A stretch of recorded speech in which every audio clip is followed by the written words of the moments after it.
চট্টগ্রাম নগরীর খুলশীর ওয়ারলেস মোড়ে পুরাতন জামে মসজিদের পেছনে সিপিডিএল ডেভেলপারের বিরুদ্ধে 100 বছরের পুরনো একটি পুকুর ভরাটের অভিযোগ উঠেছে স্থানীয়দের কাছ থেকে। পরে বিষয়টি জানতে পেরে পরিবেশ অধিদপ্তর বেআইনি এ কাজের জন্য মামলা করেছেন। বিস্তারিত দেখুন চট্টগ্রাম থেকে রুমেন চৌধুরীর পাঠানো তথ্যচিত্রে।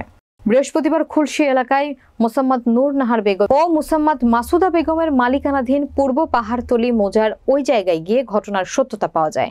পুকুরের পানি সেচে ফেলা হয়েছে বৈদ্যুতিক মোটরের মাধ্যমে।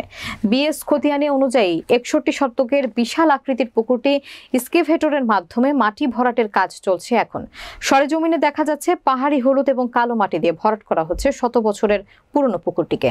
সেখানকার কেয়ারটেকার জহিরুল ইসলাম জানান, সিপিডিএল ডেভেলপার এই পুকুর ভরাটের কাজ করছেন। এর আগে সেখানে প্রবেশ করতে চাইলে বাধার মুখে পড়তে হয় সংবাদকর্মী এবং পরিবেশ অধিদপ্তরের কর্মকর্তাদের। পরে বিকল্প পথে ঢুকে পুকুর ভরাটের অভিযোগে মালিক পক্ষের বিরুদ্ধে মামলা করেন পরিবেশ অধিদপ্তর, যার শুনানি হবে 11 জানুয়ারি।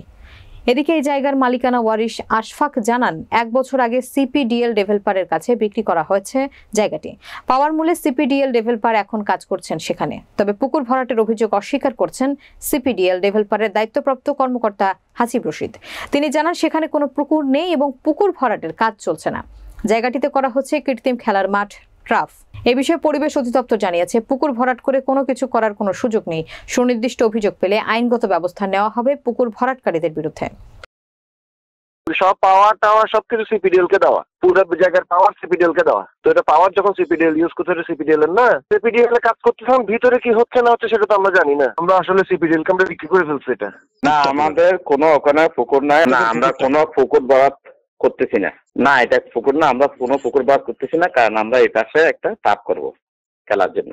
এই টিম, যেটা এনফোর্সমেন্ট টিম পরিদর্শন করে আসবে, করে ওনারা তথ্য নিবে, নিয়ে দেখবে যেগুলো আইনগত ব্যবস্থার ক্ষেত্রে আমাদের আর কি কি প্রয়োজন সেগুলো তখন তারা সংগ্রহ করে সেই অনুযায়ী ব্যবস্থা নেবে।